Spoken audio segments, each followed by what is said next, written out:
Parasite makes Oscars history. Hello, everyone, and welcome to ET Live's Oscars After Show. We are recapping the biggest and best moments from the 92nd Annual Academy Awards. And Danny, there were a lot of big moments that we've got to talk about. And I will say, from the top, I did pretty good on my pool. Did you? I did not. Because of that last category for Best Picture. Ooh, that was Parasite. A welcome surprise. A welcome surprise and a historical win, which we will get into. But what you are seeing right here are some of the biggest winners of the night. Best Picture, Parasite. Best Actor, Joaquin Phoenix. Best Actress, Renee Zellweger. Best Supporting Actor, Brad Pitt. And Best Supporting Actress, Laura Dern. We are going to break it all down, beginning with, of course, Parasite, which made history tonight as the first foreign language film to ever win an Oscar. Take a look at the winning moment. And the Oscar goes to Parasite.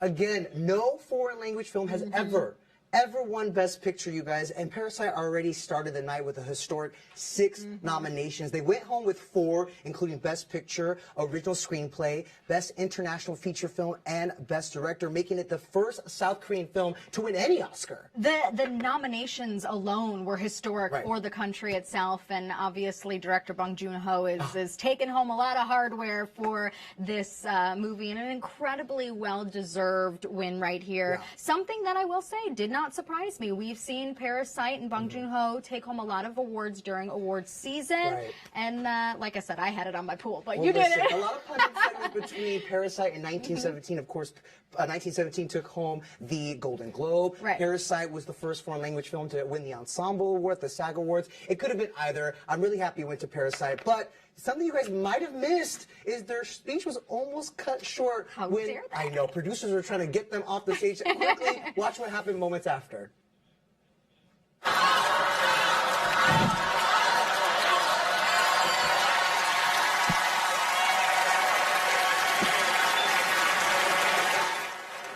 Give them their time. This is their moment. And that's why Tom Hanks is a national treasure. He literally led the crowd to get them to put the lights back on so they can finish their winning moment and their speech. The show was already running over, so what's a couple extra seconds? Come on. Because it's a historic moment. A historic win. And a huge win for South Korea. I mean, there's some serious hardware going to the country. But obviously, it was also a huge night for Bong Joon-ho, who, by the way, I know we've been talking about Brad Pitt all award season, but Bong Joon-ho has literally captivated audiences with his speeches, including... He's funny, Dan. He is so funny. In fact, in case you missed it, here is a look at his first speech of the night.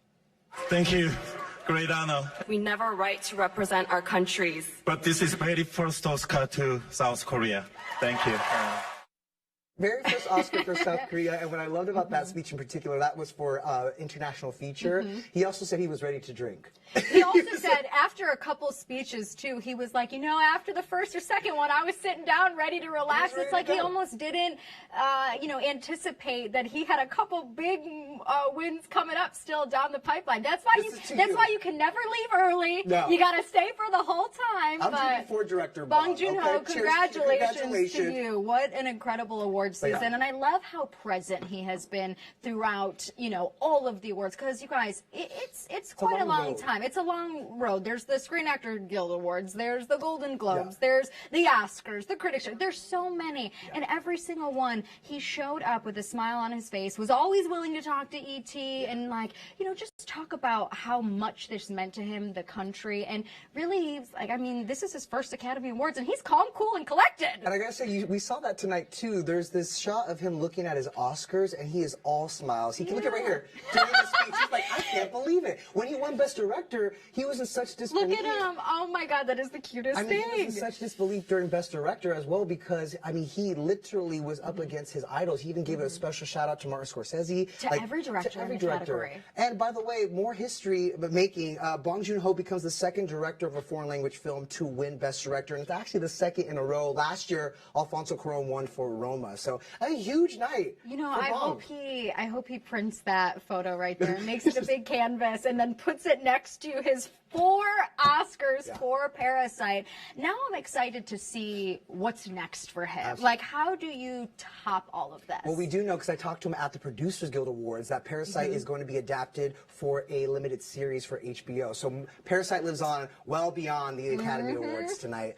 But we want to highlight another few memorable moments and some huge wins, including Joaquin Phoenix for Best Actor. Joaquin becomes the second actor to win an acting Oscar for playing the Joker. In case you guys missed it, his speech was very emotional, and he actually even paid tribute to his late brother River. When he was 17, my brother wrote this lyric. He said, "Run to the rescue with love, and peace will follow." Thank you. Obviously a very emotional moment for Joaquin right there. You could kind of almost see the tears in his eyes. Obviously, you know, River, his brother, passed away in 1993, and you know, that's not lost on him to take advantage of that moment to remember him in this special light that he has now. And then also, obviously, Joaquin, we've seen it time and time again throughout award season, that it's not lost on him that he has this opportunity to use his platform, to use his time, although it may be limited, on a speech at a major award show to bring awareness to different issues and, you know, things in our environment and our climate that he wants to address. Yes, in our culture and society.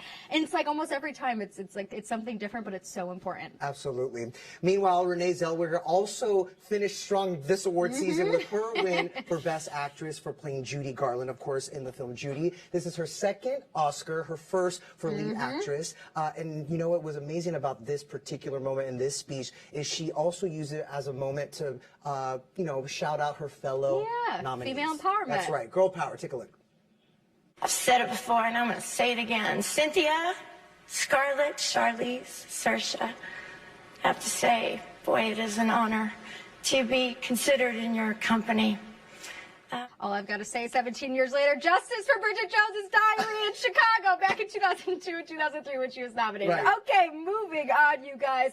It was a big night. It's been a big award season for Brad Pitt. And you know what? One of the many reasons why we love him so much is because during award season, he gives us these refreshingly honest and funny acceptance speeches. And you know what? Tonight was no different. In fact, the 56-year-old who took home the award for Best Supporting Actor was so memorable, but also was a little political, too. He basically covered all the bases. Like I said, refreshingly honest. Exactly. Take a listen. I'm not one to look back, but this has made me do so, and I think of my folks taking me to the drive-in to see Butch and Sundance, and loading up my car and moving out here, and Gina and Ridley giving me my first shot, to all the wonderful people I've met along the way. To stand here now. Once upon a time in Hollywood. Ain't that the truth? This is for my kids who color everything I do. I adore you. Not cover all the bases. I mean, it started with some political commentary, but of course he gave a shout out to his BFF Leo, his parents, and the kids. Of course. I mean, honestly, I was waiting to see his eyes well up. You could tell almost in his voice that it was breaking a little bit. But you know what? Like we said, Brad just being Brad with that refreshingly honest speech. And you know what's the best part about it is that E.T. caught up with Brad on the red carpet before his big night even began, and we asked him honestly what he thought, you know, was going to be his fate going into the night, whether or not he thought he was going to win. Take a look. I'm going all like downer tonight. Is my plan. Come on, I know you got something. I know you got just something. get him down. Get him down and angry. And what will this mean? Do you go home and you hold the Oscar with the kids, you run around and you all get a touch of it tonight? I don't think it's going to go that way, but I don't know. Who knows? Who knows, man? I just got to get through tonight. I mean, Brad has swept this entire award season, and it's given us one memorable speech. Did you see that wink? Another. Did you just see that wink? I'm glad I didn't, because I would be fully distracted. You would lose your words. So exactly. sorry. I'd be in literally a puddle right here on the set. I cut you off. Exactly. No, I'm so sorry. We've been distracted by him all award season long, and again, because so of different. also his speeches, and he actually told reporters in the press room backstage how he comes up with them. Take a look. Well, no, I've actually, historically, I've always been really tentative about speeches. Like, they make me nervous. So this round, I figured if we're going to do this, I'd like put some real work into it and try to get comfortable, and this is a result of that. No, I definitely write them. I have some funny friends I have some very, very funny friends that help me with some laughs, but no, it's, you know, it's got to come from the heart.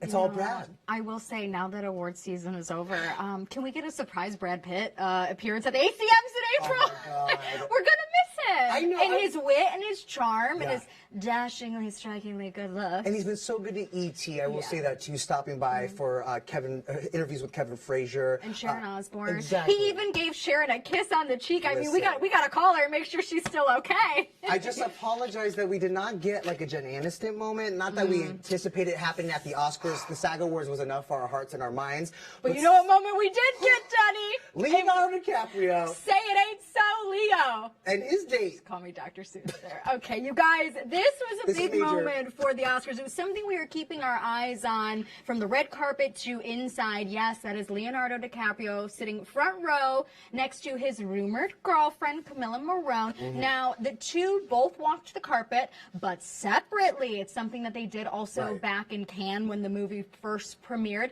but they have yet to make that red carpet, like, walk together. But sitting front row is pretty monumental. But let me tell you why this is a huge deal too, though. It's because Leo, who has been to the Oscars many times as a nominee, the last time he brought an actual date to the Oscars was in 2005 when he was dating Giselle Bundchen. You guys, like, I mean, what a throwback. There's a throwback. Usually, I will say, usually he brings his mom, Exactly. but I do feel like, I mean, these two, we've seen them out in public time and time again. Like I said, she was there to support him at Cannes, albeit separate, but she was there, and she was there tonight supporting him. He did lose, but it's okay. She was still there. She was next to Brad Pitt though, and Exactly. he won. So She won.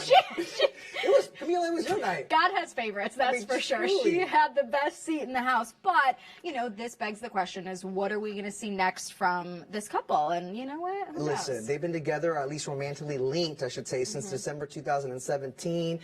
That's a long time. It's no longer for a Leo. secret. But Look, you know what? Something that is, in fact, the best kept secret in Hollywood, you guys. Marshall Mathers, a.k.a. Eminem, a.k.a. Detroit's finest. She's from Detroit, okay? Hit the stage at the Oscars. And this was 18 years in the making. We lost our minds. Take a listen.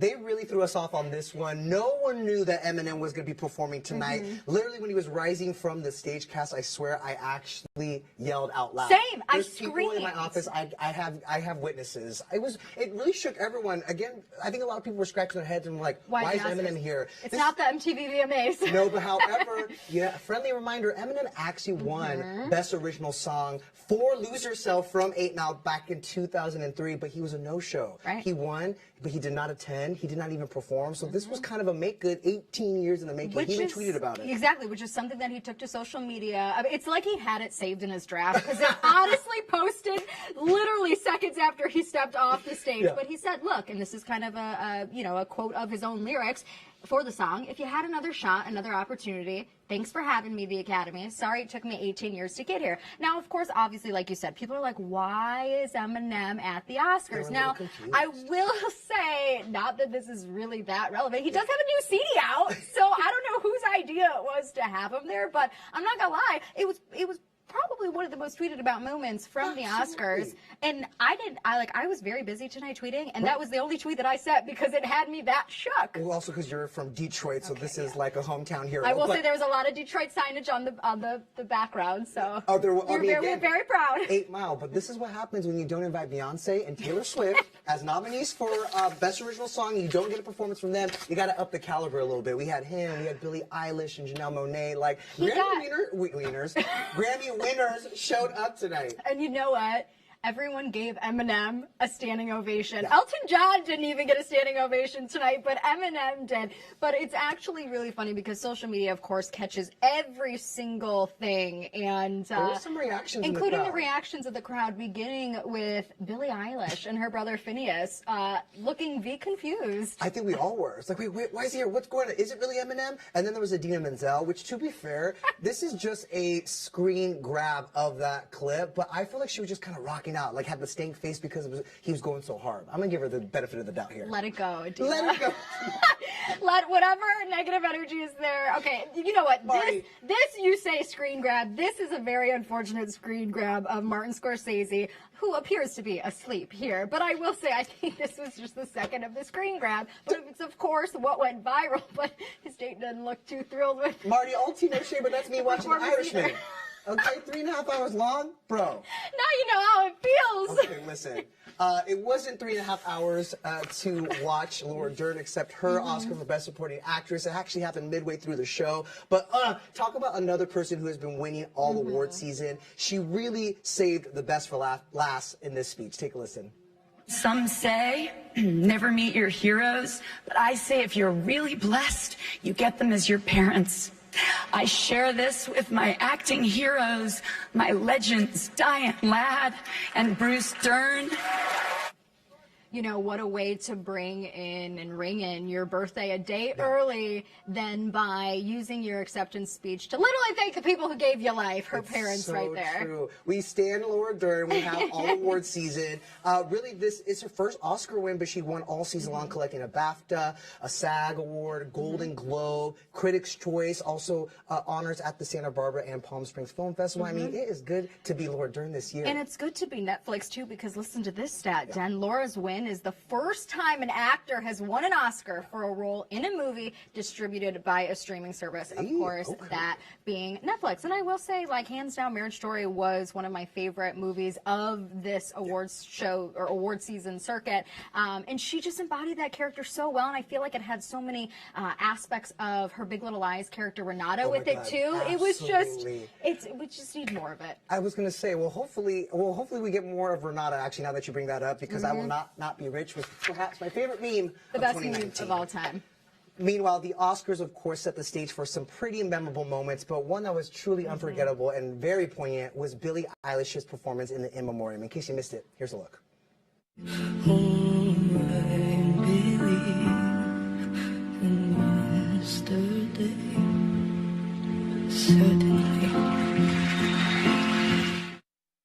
You know, we've known for quite some time now that Billie was going to be performing at the Oscars. Obviously, people assumed it would be the In Memoriam just because she has that striking voice. And it wasn't until this morning, hours before the red carpet, that Billie took to social media to confirm that she was, in fact, singing the In Memoriam segment. And it was going to be a cover of a song that she's always loved and held close to her heart. Yeah, she sang a cover of the Beatles yesterday, and this is, again, fresh after her own sweep at the Grammy Awards. But they actually kicked off the entire In Memoriam segment with a tribute to the late Laker legend and also Oscar winner Kobe Bryant, here with one of his own quotes: "Life is too short to get bogged down and be discouraged. You have to keep moving. You have to keep going." You know, obviously the memorial for Kobe is set for later this month here in Los Angeles, and it's something that, you know, from the Grammys to the Oscars to everything in between, it is something that is weighing heavy on a lot of hearts of people in that room, especially who knew him, who have worked with him. Obviously, he is a former Oscar winner himself for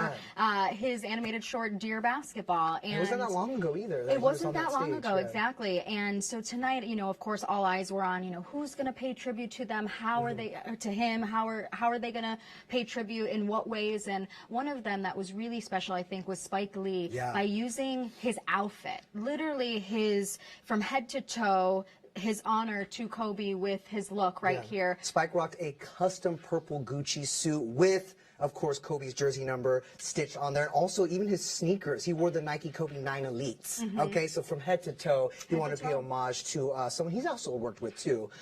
Meanwhile, Matthew A. Cherry, a former NFL player, he actually won tonight for Best Animated Short, the same category that Kobe won in 2018. And he actually dedicated the award to Kobe, too, saying this award is dedicated to Kobe Bryant. May we all have a second act as great as his was. Of course, we are keeping Kobe and all those who passed in that helicopter crash in late January in our thoughts and prayers. And more of our coverage of the 92nd Academy Awards right after this break. Don't go anywhere.